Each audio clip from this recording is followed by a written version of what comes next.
Importance of fermentation, जिसे हम anaerobic respiration का भी नाम देते हैं, इसकी क्या इम्पोर्टेंस है। When life evolve on the earth, जब ज़मीन पर ज़िंदगी की शुरुआत हुई, द अर्ली लैंड और water habitats did not have any supply of free oxygen.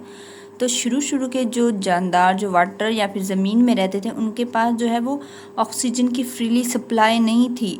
तो इस कंडीशन में ये जो ऑर्गेनिजम्स थे वो रिस्पायर करते थे एनारोबिकली और got energy for their life activity. और फिर एनारोबिक रिस्पायरेशन से जो एनर्जी रिलीज होती थी, उससे जो है अपनी जो लाइफ एक्टिविटी जो भी काम करते थे, जिसके लिए इन्हें एनर्जी की ज़रूरत होती, तो फिर एनारोबिक रिस्पायरेशन के थ्रू जो एनर्जी मिलती थी, उससे ये अपनी एक्टिविटीज़, लाइफ एक्टिविटीज़ जो है वो करते थे।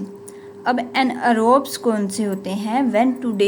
इवन टुडे, आज भी, when free oxygen is available, जब हमारे पास हमारे एटमॉस्फेयर में ऑक्सीजन फ्री है, फ्रीली हम अवेलेबल है हमें, कुछ ऑर्गेनिज्म जिनमें बैक्टीरिया और सम फंजाई जो हैं वो क्या करते हैं, एनर्जी जो है अभी भी get energy from anaerobic respiration. Anaerobic respiration के ज़रिए जो एनर्जी जो मिलती है वो उससे जो है वो एनर्जी हासिल करते हैं। वो ऑर्गेनिज्म जो आज भी एनारोबिक रिस्पायरेशन से अपने लाइफ एक्टिविटीज़ कैरी आउट करते हैं, उन्हें हम एनारोब्स कहते हैं। एनारोब्स, ये मोस्ट इंपॉर्टेंट शॉर्ट क्वेश्चन है, एग्जाम में ये पूछा जाता है। हालांकि अब इनके ऊपर डिपेंड है कि ये इनके पास तो अब एटमॉस्फेयर में ऑक्सीजन फ्रीली मिल रही है ना, लेकिन ये फिर भी उसका इस्तेमाल नहीं करते। ये एनारोबिकली रिस्पायर करते हैं, रिस्पायरेशन इनमें होती है और फिर वहाँ से वो जो है वो एनर्जी हासिल करते हैं। लेकिन देखें, अब ये एनारोबिक रिस्पायरेशन से हमने पहले पिछले वीडियो में पढ़ा था कि मैक्सिमम एनर्जी रिलीज़ नहीं होती जितना कि एरोबिक रिस्पायरेशन में हमें मिलती है।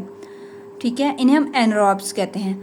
हमारी बॉडी में भी एनारोबिकली रिस्पायरेशन होती है। एनारोबिक कैसे?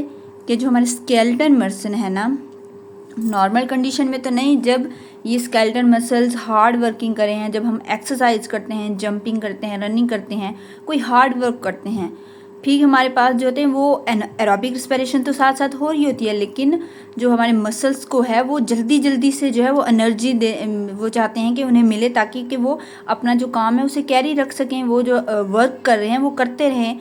जब जल्दी में करेंगे तो फिर क्या होगा, ऑक्सीजन की जो सप्लाई है वो एक हद तक होगी, वो जो है वो इतनी जल्दी तो सप्लाई नहीं होगी। तो फिर क्या करते हैं, बॉडी जो होती है वो एनारोबिकली रिस्पायरेशन स्टार्ट कर देती है कि चलो छोड़ो, ऑक्सीजन नहीं है तो आप बगैर ऑक्सीजन के भी एनर्जी बनाएं।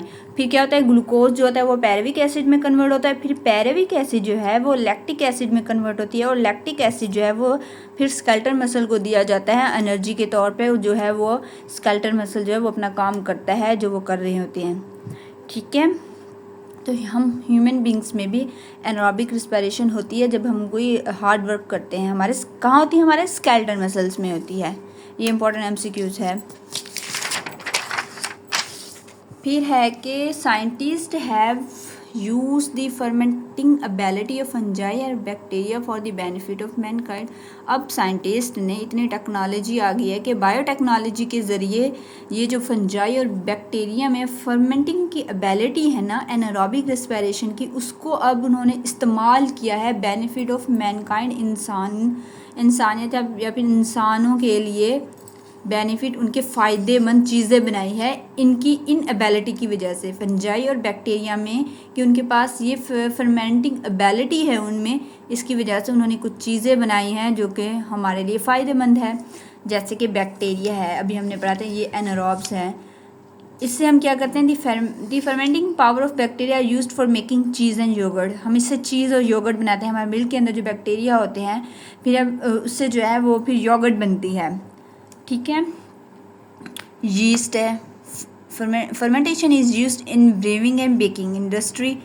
जैसे कि हमने पढ़ा है कि बेकिंग इंडस्ट्री में, डबल रोटी बनाने में, ब्रेड बनाने में, तो क्या होता है, यीस्ट का इस्तेमाल होता है। हम जो है वो आटे में जो है कोई भी स्टार्च ले लें, उसमें जो हम यीस्ट शामिल करते हैं, वो फूल जाता है और फिर उससे जो है हम बेकिंग इंडस्ट्री के तमाम डोज बनते हैं। पिज़्ज़ा के डोज हो गए, इस तरह की बेकिंग इंडस्ट्रीज़ में इसका इस्तेमाल होता है, बेकिंग प्रोडक्ट्स बनते हैं।